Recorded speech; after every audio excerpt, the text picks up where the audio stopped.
নমস্কার। তৃণমূল কংগ্রেস ভবনে আপনাদের উপস্থিত গণমাধ্যমকে সকলকে স্বাগত জানাই। আপনারা জানেন যে আজকে আমাদের দেশের মাননীয় প্রধানমন্ত্রী ব্রিগেডের সভা ছিল, রাজনৈতিক সভা।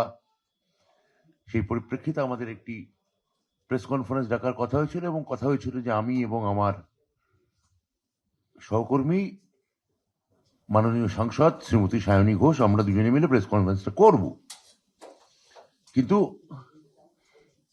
আজকে প্রধানমন্ত্রী যা যা বলেছেন, ব্রিগেডে পরিবর্তন হবে, অনুপ্রেরণা থাকবে, প্রতিটা হিসেব বুঝে বুঝে নেওয়া হবে, এই যে যা যা হুমকি আজকে প্রধানমন্ত্রী দিলেন, আর হুমকির একটা হাতে গরম নিদর্শন আমরা রাস্তার ওপর আমরা দেখতে পেলাম গিরিশ পার্কে, যেখানে আমার মাননীয় মন্ত্রী সহকর্মী শ্রীমতী শশী পাঁজার বাড়িতে একটা ভ্যান্ডালিজম চালালো বিজেপি কর্মীরা। প্রধানমন্ত্রী আশায় এতটাই উত্তেজিত হয়েছেন, তারা এতটাই অনুপ্রাণিত হয়েছেন, এতটাই উদ্বেজিত হয়েছেন যে গিরিশ পার্ক থেকে তারা মন্ত্রী যখন জানতে পারে যে এটা মন্ত্রী শশী পাঁজার বাড়ি লক্ষ্য করে ঢিল ছোড়েন। মন্ত্রী তখন বাড়িতে, মন্ত্রী সেখানে উপস্থিত, বর্বরের মতো বাড়ি আক্রমণ করা হয়, ঢিলে বোতলে কাঁচের টুকরোয় বাড়ি ভরিয়ে দেওয়া হয়। আমার মনে পড়ছে না স্বাধীনতার পর একমাত্র গুজরাটে একজন এমপি, মাননীয় এমপি খুন হয়েছিলেন গুজরাট রায়টের সময়। মানে স্বাধীনতার পর ভারতবর্ষের এমনকি কোনো অঙ্গরাজ্যের মন্ত্রীর বাড়ি এইভাবে আক্রমণ করা হচ্ছে, আমরা এর কোনো প্রাক নজির খুঁজে পাইনি। আমরা তাড়াতাড়ি আমি এবং সায়নী অনুরোধ করি আমাদের পার্টিকে যে যদি শশী পাঁজাকে আজকে কোনোভাবে আমাদের এই প্রেস কনফারেন্সে নিয়ে আসা যায়। শশীদি মারাত্মক অসুস্থ ছিলেন। দিদি আপনার ব্যান্ডেডটা একটু দেখাবেন, আর এই কাটার দাগ আছে সেগুলো দেখাবেন নিশ্চয়ই উনি। আমি খালি বলতে পারি আমাদের সর্বভারতীয় তৃণমূল কংগ্রেসের পক্ষ থেকে মাননীয় মুখ্যমন্ত্রী মমতা বন্দ্যোপাধ্যায় যখন গোটা রাজ্য জুড়ে একটা অসাম্প্রদায়িক শান্তির বাণী দিতে চাইছেন, সেখানে ভোটের ঠিক নির্বাচনের আগে আমি সচেতনভাবে ব্যবহার করছি এই হুলিগানিজম। মাননীয় গণমাধ্যম আপনারা যারা আছেন, আশা আপনারা এতক্ষণ পুরোটাই দেখিয়েছেন, আমরা দেখেছি। আমরা প্রধানমন্ত্রীর বক্তৃতার সময় আমাদের পয়েন্ট লিখছিলাম, সেই সময় শশীদি এসছেন অসুস্থ অবস্থায়। শশীদি খুবই অসুস্থ। তাও আমি ওকে অনুরোধ করছি যদি দুটো কথা আপনি বলেন, এবং আমি শুনলাম আপনার, আমি জানি না আপনার সঙ্গে ছেলেরাও এসছে কিনা যারা হতো, তাদেরও আমি অনুরোধ করবো এখানে একটু পরে এখানে আসার জন্য।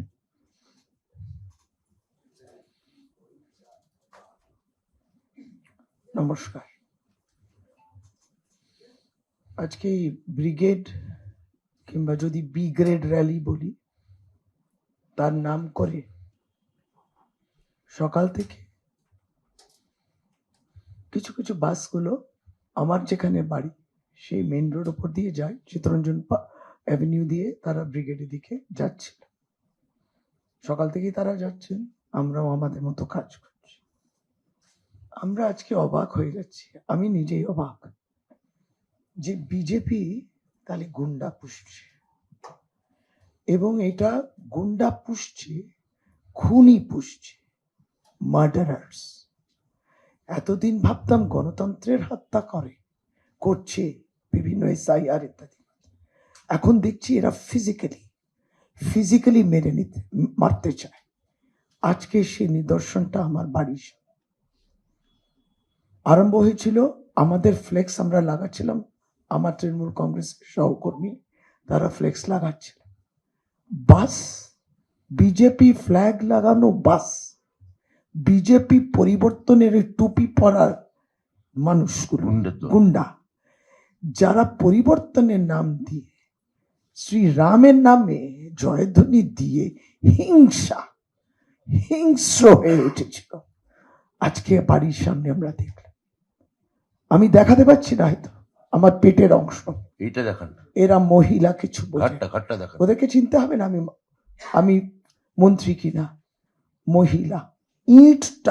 ইট ব্রিক্স সরাসরি পেটে। আমি হয়তো এই অংশটাও দেখাতে পারবো না, এখানেও কাটা ছেঁড়া। এরা কারা? এই বিষয়টা শুধু আমার উপর আক্রমণ নয়, আমার সঙ্গে আমি 3-4 জনকে কেবল মাত্র এনেছি। একটু আপনারা আসুন। এরা তৃণমূল কংগ্রেসের কর্মী। তারা ফ্ল্যাগ ফেস্টুন আমার বাড়ির সামনে, তৃণমূল কংগ্রেসের অফিসের সামনে তারা লাগাচ্ছিলেন। বাস থেকে ওই বিজেপি গুন্ডা মার্ডারাররা বাসটাকে থামিয়ে নামলো, ফ্লেক্স গুলো ছিঁড়লো আর এদেরকে মারলো। আমরা তো অবাক হয়ে যাই, স্বাভাবিকভাবে বসে থাকবো? আমরা প্রতিবাদ জানাই, কেন করেছো? সমস্ত ফুটেজ আছে। ভারতীয় জনতা পার্টি, শুনছিলাম ভারতীয় জনতা পার্টি দেশের প্রধানমন্ত্রী না কেবল ওদের প্রধানমন্ত্রী, আপনি নাকি হিসেব নেবেন বলছে।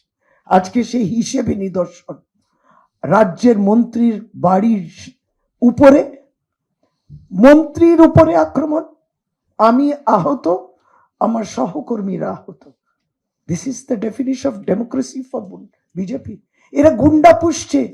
এই প্রত্যেকটি বিজেপি বাস যে যাচ্ছিল ফ্ল্যাগ লাগিয়ে, তার প্রত্যেকটি বাস থেকে বোতলবাজি, ইট, বড় বড় পাথর, বোম, লাঠি, সোটা, পুরো ইকুইপড।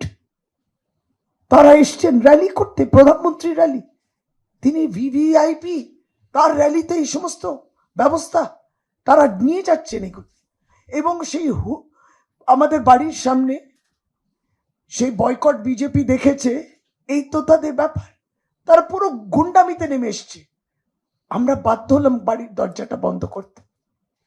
আমরা কাপুরুষ নই, কাপুরুষ তারা।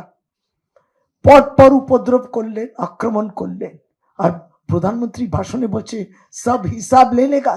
এখনো বাংলা তো সরকার দূরের কথা, তারা বাংলা এই গুন্ডামি, রঙ্গবাজি, দাঙ্গাবাজি করে আর খুন করে বাংলা দখল করবেন। আপনি আপনার ভিডিও দেখবেন, এই দেখুন এরা, তাদের প্রত্যেককে আমি দেখেছি। শুভম আছে, সৌভিক আছে, কোথায় বুকে মেরেছে, মাথায় মেরেছে, এখানে কৃষ্ণা আছে, তার হাতে লেগেছে। ওর কথা, আরেকজন কোথায় গেল? মানে আমি কয়েকজন কেন দেখা তোর কাজটা, মানে ও আর পাচ্ছে না হাত তুলতে। কারা শিখিয়েছেন এই গুন্ডামি গুলো করতে? আর এইগুলো কিন্তু জেনুইন, এটা ফেক নয়। আমরা জানতামও নয়, মানে রণক্ষেত্র তৈরি হয়েছে। পুলিশ আক্রমণ করেছে, মহিলা পুলিশকে আক্রমণ করেছে, সাদা যে পোশাক পরা পুলিশ তাদের উপরেও আক্রমণ করেছে। আর এখন দেখছি উত্তর কলকাতার নেতা, তারা ধারে কাছে ছিল না, হঠাৎ কি হাসপাতালে গিয়ে শুয়ে পড়েছে। নাটকবাজি হচ্ছে, গুন্ডাগার্দি হচ্ছে, অরাজকতা। আশেপাশে সব দোকানগুলো বন্ধ করে প্রত্যেকে রেকর্ডিং করেছে, প্রত্যেকেরই ফুটেজ আছে। মিথ্যে কথা বলবেন না। আপনারা আজকে পরিকল্পনা করেই অরাজকতা করছিলেন এবং খুন করার পরিকল্পনা ছিল। This is my allegation, serious, এবং এটা নিয়ে আমি এফআইআর করছি। আইডেন্টিফাইড যারা আছেন, আমি এখন নাম বলছি, আর প্লাস আনআইডেন্টিফাইড। আজকে এই অবস্থা যাওয়ার পথে প্রত্যেকটি বাস, বিজেপির বাস দাঁড়িয়ে, তার মধ্যে বেশি লোক না থাকলেও যারা দাঁড়িয়েছেন তাদের হাতেই কিন্তু ওই জিনিসগুলো, এবং তারা আক্রমণ করেছেন। ফেরার পথে কি করবে? मोदी की गारंटी की गारंटी देती है कि वापस लौटते वक्त फिर आक्रमण नहीं होगा कहीं पे या हमारे घर पे? मोदी গ্যারান্টি দিচ্ছেন? কি গ্যারান্টি দিচ্ছেন আপনি? অরাজকতার গ্যারান্টি, গুন্ডামির গ্যারান্টি। আপনি ওদেরকে আশ্রয় দেবেন, ওদেরকে প্রশ্রয় দেবেন, ওই জয়দেব খানের মতো প্রশ্রয় দেবেন? এটাই তো দেখলাম। বিজেপির আসল চিত্র, চরিত্র, তাদের স্বতঃস্ফূর্ত ভাবে গুন্ডামি করা সবটা প্রকাশ্যে এসে গেছে। নেকেড, তোমার বাংলায় কিছু হবে না। এরা কারা? এরা কোত্থেকে এসছে? আপনি বিহার, ঝাড়খণ্ড কোত্থেকে এসছেন? আপনারা কেন নিয়ে এসছেন? ব্রিগেড ভরার জন্য? এই ব্রিগেড র্যালি, ব্রিগেড নয়, ব্রিগেড র্যালি, সেটাকে ভরবার জন্য গুন্ডা মাওয়ালি মাতালদের নিয়ে এসছে। কাল থেকে, রাত্রির থেকে আরম্ভ হয়েছিল। রাত্রির থেকে ওরা ফ্লেক্স ছিঁড়ছিল, মাতলামো করছিল। আছে ফুটেজ, কিছু বলিনি তখন। আজকে সুস্থ অবস্থায় তারা গুন্ডামি করছে। আপনি প্রশ্ন করবেন না, আমার অনেক বলার আছে। এইটা এসে বাংলার মাটিতে তারা এই গুন্ডামি করতে পারে না। They cannot do this, we will not allow. সুতরাং প্রশ্ন রয়ে যাচ্ছে এই বাসগুলো থেকে কোথায় কি বাস, কি নেম প্লেট, সমস্তটা চেক হবে। আপনি কাদেরকে নিয়ে র্যালি করছেন? প্রধানমন্ত্রী র্যালিতে এই সমস্ত জিনিস লাগে বুঝি? তার মানে তাদের নেতৃত্ব যারা হিংস্র কথা বলেন, সবসময় ভায়োলেন্স প্রপাগেট করেন, তারা এই সমস্ত শিখিয়ে দিচ্ছেন। আজকে এই পরিকল্পনা করে মন্ত্রীর বাড়ি, একজন মহিলা মন্ত্রীর, তার বাড়ির উপরে, অজিত পাঁজার বাড়ির উপরে, মমতা বন্দ্যোপাধ্যায়ের মহিলা মন্ত্রীর উপরে আপনি আক্রমণ করলেন। নারী বিদ্বেষের কথা পরিষ্কার বোঝা যায়, পরিষ্কার নারী অসম্মানের কথাও চলে আসে। আর এখন গিয়ে শুয়ে পড়ছেন কিছু পুরুষ নেতা, কাপুরুষ। ওদের ফুটেজ দেখান আপনারা, ফুটেজ কোথায় ছিল ওরা? না আমি আমি আপনার প্রশ্নের এরা খুব অসুস্থ। এক সেকেন্ড সৌরভ, আমরা আমি এক্ষুনি নিজেই যাবো আপনাদের অসুস্থ কাছে, বোধ করছি। এক্ষুনি যাবো আপনাদের কাছে। উনি অসুস্থ। আপনারা প্রেস থেকে অনেকে এসেছিলেন, আমি সত্যি অসুস্থ বোধ করছি। এক সেকেন্ড, বিকজ তারা আমার বলবো আপনাদের পেটের উপরে মেরেছে ইট দিয়ে। এইখানে দিদি বলবেন। আমাকে ব্রাত্য আর সায়নী বললো তুমি দেখাবে না। না আমি পেটটা দেখাতে বারণ করেছি, সেটা ঠিক আছে, মানে বাদ দিন, ভিডিওটা দেখবে। না আমি একটা কথা আমি বলে আপনাদের অসহায়। এক সেকেন্ড, আমি আমি অসহায় না। পার্টি প্রতিনিধিকে বলবো আমাদের যদি ভিডিওটা একটু দেখান। তার আগে এক সেকেন্ড, একটা মন্ত্রীর বাড়ি 2-3টে পুলিশ থাকে, একটা মব 200-250 জনের মব যখন একটা বাড়ি অ্যাটাক করে, পুলিশরাও রক্তাক্ত হয়ে লুটিয়ে পড়েছে আজকে। সেই ছবি আপনাদের গণমাধ্যমে আমরা দেখেছি। তারপর যখন এসছে তখন ওদের অ্যারেস্ট করা হয়েছে, সরিয়ে নিয়ে গেছে, ইত্যাদি ইত্যাদি ইত্যাদি। সেটা নিয়ে আরো বিশদে শশীদি অবশ্যই বলবেন। আমি আগে আমাদের পার্টিকে প্রতিনিধিকে অনুরোধ করব যে একটু ভিডিওটা যদি একটু দেখানো হয় আমাদের। পাল্টানো দরকার, পাল্টানো দরকার।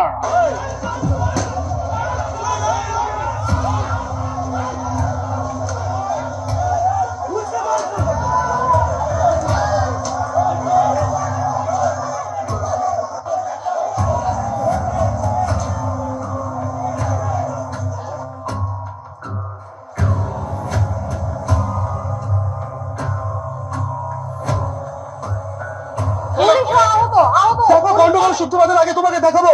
তুমি দেখতে পাচ্ছ ওসি বউবাজার,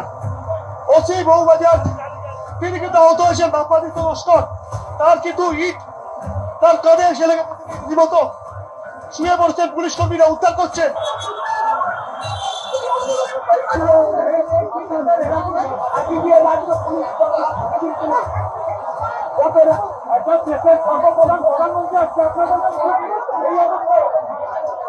পরের বাসগুলো এসে নামলো, চিনি না ওদেরকে, নামলো, আমাদের এই তৃণমূল কংগ্রেসের সমর্থকরা যারা ছিল তাদেরকে মারলো, সাংঘাতিক ভাবে মারলো।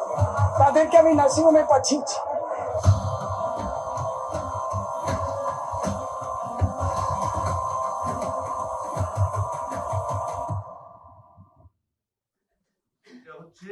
আমাদের এই পরিবর্তন, এর মানে হচ্ছে উজ্জীবন, এর মানে নবনির্মাণ, এর মানে বাংলায় বদল। এইগুলোর এই ফুটেজ আমরা এতক্ষণ ধরে দেখালাম।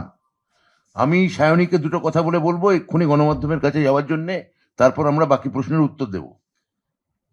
এটা তো অত্যন্ত একটা দুঃখজনক বিষয় এবং আশঙ্কার বিষয়। আমি প্রথমেই বলতে চাই যে আমাদের ভদ্রতাকে, তৃণমূল কংগ্রেসের ভদ্রতাকে আমাদের দুর্বলতা ভাবলে কিন্তু খুব মুশকিল হয়ে যাবে। আজকে প্রধানমন্ত্রী এসে বলছেন সবকা হিসাব হোগা, আপকা হিসাব করনে बैठेंगे তো কাহা যাকে আপ ছুপিয়েগা খুদ।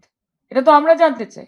প্রথমে তো আমি ধন্যবাদ জানাতে চাই ওনাকে যে আজকে এই ব্রিগেডের বা বি গ্রেডের যেই সভাটা হচ্ছে সেটা যে ওনাকে দেখা গেছে এটাই অনেক। বাজেটকালীন অধিবেশন চলছে, গুরুত্বপূর্ণ এসআইআর থেকে শুরু করে আজকে এলপিজির শর্টেজ, আজকে পার্লামেন্টে বাজেটের মতো একটা গুরুত্বপূর্ণ অধিবেশনে প্রধানমন্ত্রীকে দেখা যাচ্ছে না। प्रधानमंत्री को हम कहीं देख नहीं पा रहे, एक दिन वो हाउस में नहीं आते हैं, वो प्रधानमंत्री का काम नहीं कर रहे हैं, वो बीजेपी का प्रचार मंत्री होने का काम कर रहे हैं। দেশের প্রধানমন্ত্রী এখন বিজেপির প্রচার মন্ত্রী হয়ে ঘুরে বেড়াচ্ছেন। আজকে এলপিজির শর্টেজ হয়েছে, নানান জায়গায় গ্যাস পাওয়া যাচ্ছে না, বুকিং করলে বলছে 45 দিন পরে পাবেন, রেস্টুরেন্ট বন্ধ হয়ে যাচ্ছে। আমাদের মা বোনেরা যারা ট্যাংরা মাছের ঝাল না বানিয়ে সেদ্ধ ডাল বানাচ্ছে এই ভেবে যে কালকে গ্যাস পুড়িয়ে গেলে কি হবে, তাদেরকে বলবো আজকে যদি চলে যেতেন বিজেপির এই সভাটাতে, ওখানে গিয়ে দেখতেন যে কচুরি আর জলেবি ভাজার জন্য 200 থেকে 300 সিলিন্ডার রাখা হয়েছে। মানুষকে ভাওতা দিয়ে তো কোনো লাভ নেই। এবং আপনারা তৃণমূল কংগ্রেস এত বছর ধরে এত র্যালি করে, আমরা অন্তত সপ্তাহে 10টা করে মিটিং মিছিল করি। আমাদের কোন প্ল্যাটফর্মে, কোন রাজনৈতিক মঞ্চে আপনারা দেখেছেন যে আমাদেরকে মন্দিরের কাঠামো বানাতে হচ্ছে, দক্ষিণেশ্বর বানাতে হচ্ছে, কালীঘাটের কাঠামো বানাতে হচ্ছে?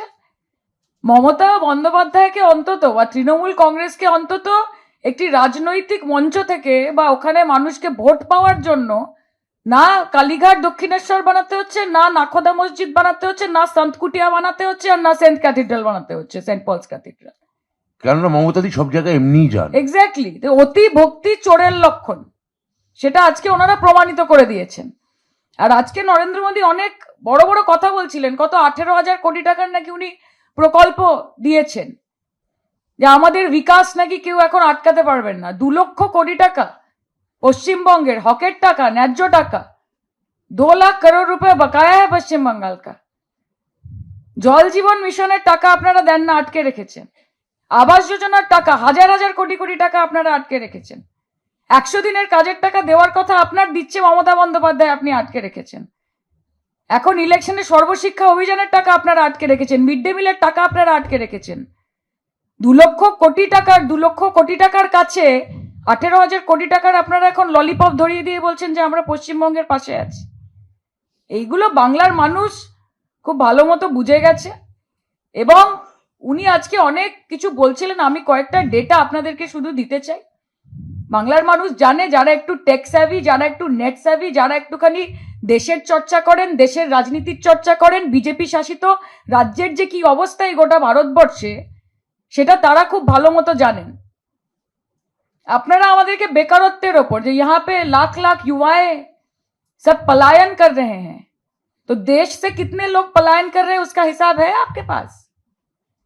আপনারা যদি আনএমপ্লয়মেন্ট রেট দেখেন, বেকারত্ব, তাহলে প্রথম দেখবেন যে Uttarakhand 8.9% unemployment, Andhra Pradesh 8.2% unemployment, Kerala 8%, Rajasthan rural unemployment 7.4%, urban unemployment 13.7%, পশ্চিমবঙ্গের সর্বনিম্ন বেকারত্বের হার 3.7%, মধ্যপ্রদেশে 7,500 কনস্টেবল পোস্টের জন্য 9,76,000 লোক অ্যাপিয়ার করেছে। আপনি আমাদেরকে জ্ঞান দেবেন যে পশ্চিমবঙ্গে বেকারত্বের হার বাড়ছে? আপনি এখানে তৃণমূলকে বলছেন কাটমানি না নিলে তৃণমূলের সংসার চলে না, নিজেরা একেবারে দুর্নীতির পাহাড়ের চূড়োর ওপর বসে আছেন।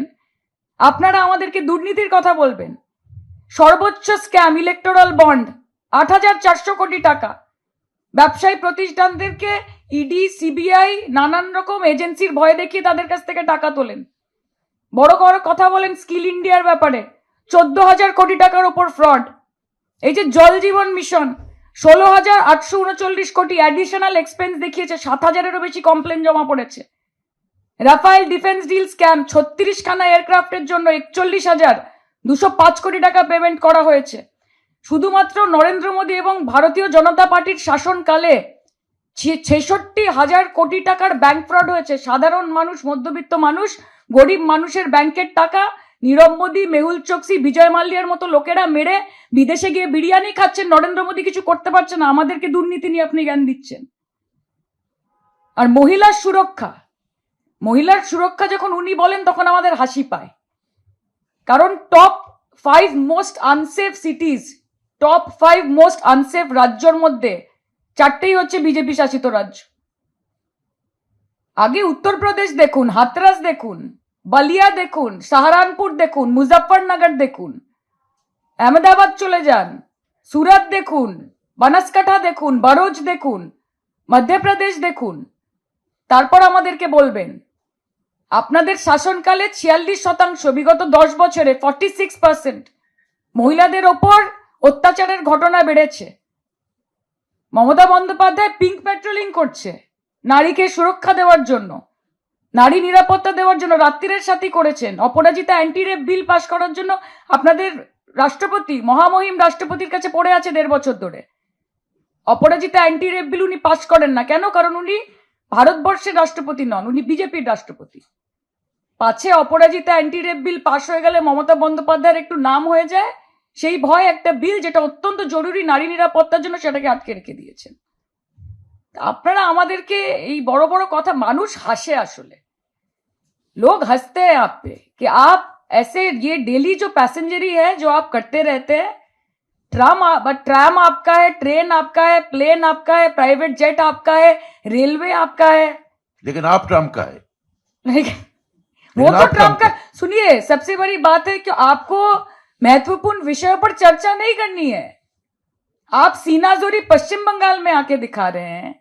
हमारी माननीय महिला मंत्री, आप बंगाल में कदम रखते के साथ साथ उनके घर पे हमला हो रहा है, तो यहां पे आपका 56 इंच का सीना हमको दिख रहा है, लेकिन डोनाल्ड ट्रंप के सामने नहीं दिख रहा है कि एक दूसरे देश का राष्ट्रपति हमको आके बोल रहा है कि हम किससे तेल खरीदेंगे, हम कितने पैसे में खरीदेंगे, कितने दिनों के अंदर खरीदेंगे, किससे दोस्ती करेंगे, किससे दुश्मनी करेंगे, ये ट्रंप आके हमको बोलेगा।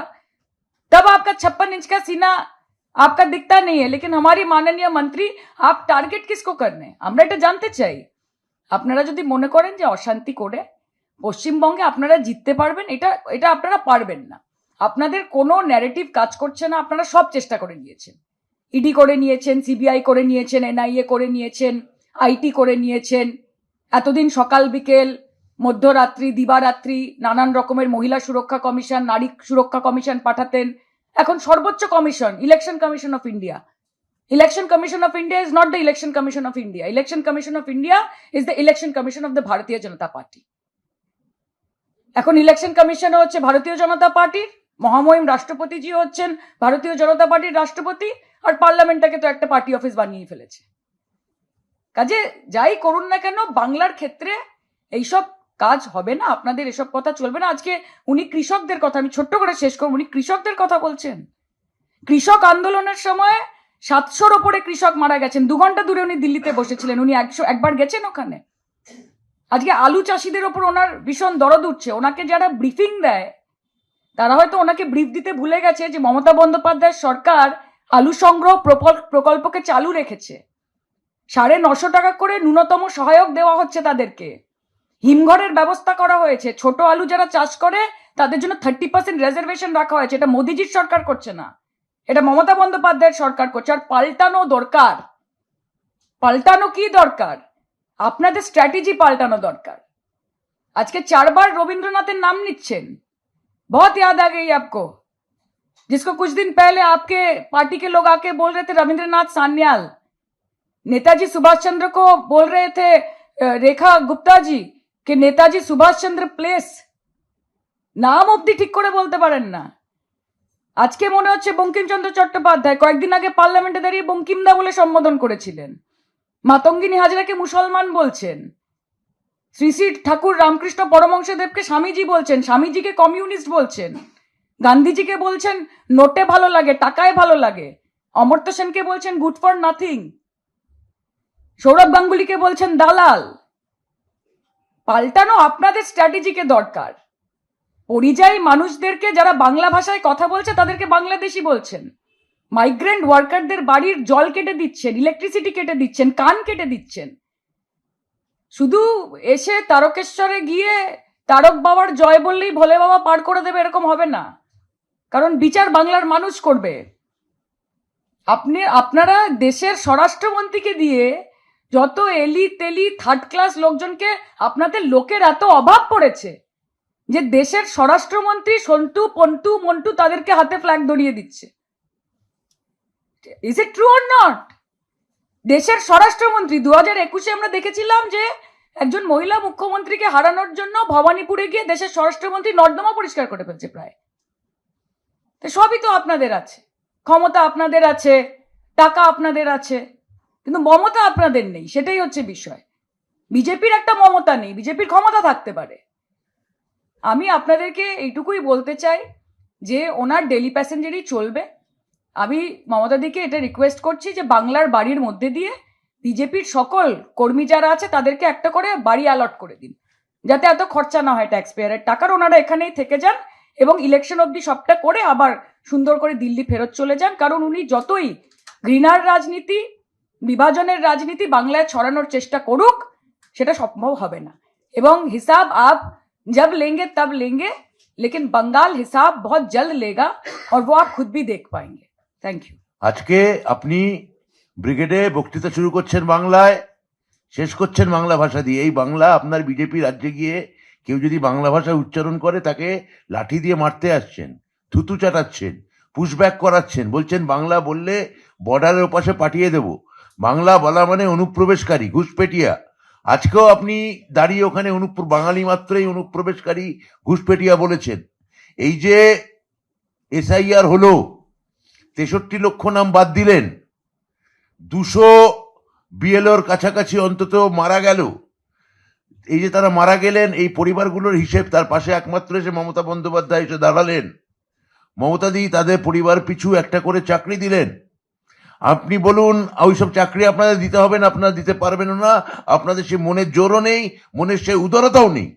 আমি খালি একটা কথা বলতে চাই যে এই যে 63 লক্ষ নাম আপনারা বাদ দিলেন, আপনি বললেন অনুপ্রবেশকারী, ঘুষপেটিয়া, রোহিঙ্গায় বাংলা নাকি ঠিক ঠিক করছে। 63 লাখ লোক বাদ দিলেন, এই 200 জন বিএলও মারা গেল। এদের মধ্যে কজন ঘুষপেটিয়া, কজন অনুপ্রবেশকারী? বাংলা বললে অন্য রাজ্যে মারতে যাচ্ছেন কেন? এই রাজ্যে এসে খালি বক্তৃতা শুরু করেন বাংলায় আর শেষ করেন বাংলায়। যে বাংলা ভাষার প্রতি এত রাগ, এত অপমান কেন? বাংলা বা বাঙালি নিয়ে এই সমস্যাটা কোথায়, এটা আমি জানতে চাই। আপনি জেনে রাখুন, আজকে আমি জানি না আপনি কততম বক্তৃতা দিলেন, কিন্তু আপনাদের গণমাধ্যমদের বলছি যে কিছুদিন আগে আন্তর্জাতিক মানবাধিকার একটি সংস্থা, বিখ্যাত সংস্থা, তারা একটা প্রতিবেদন বার করেছে, হিউম্যান রাইটস ওয়াচ। তারা আমাদের দেশের প্রধানমন্ত্রীর 173টা বক্তৃতা খুঁটিয়ে খুঁটিয়ে দেখিয়েছে। তার মধ্যে 110টা বক্তৃতা হচ্ছে বিদ্বেষপূর্ণ, মাইনরিটিকে ছোট করা এবং প্রধানত মানব বিরোধী।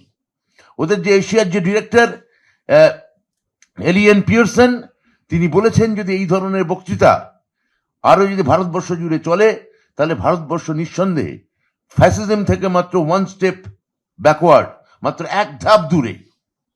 এই ফ্যাসিজমের দোরগোড়ায় এসে দাঁড়ানোর আজকে নিদর্শন আমরা দেখতে পেয়েছি, যে বিনা প্ররোচনায় একজন রাজ্যের মন্ত্রী, মহিলা মন্ত্রী, এবং যার শ্বশুরপিতা ছিলেন একসময় ভারতবর্ষের কেন্দ্রীয় মন্ত্রী, তার বাড়িতে ঢুকে, বিনা প্ররোচনায় তার বাড়িতে ঢুকে মহিলাকে জখম করা, কর্মীদের আহত করা, ফ্লেক্স ছেঁড়া। এটা কারা আসছে? এরা বাইরে থেকে, সব উত্তরপ্রদেশ। এইসব কারা নিয়ে আসছে? এরা আপনারা ব্রিগেড ভরাতে পারবেন না, অন্য রাজ্য থেকে ট্রেন ভাড়া করে নিয়ে আসবেন।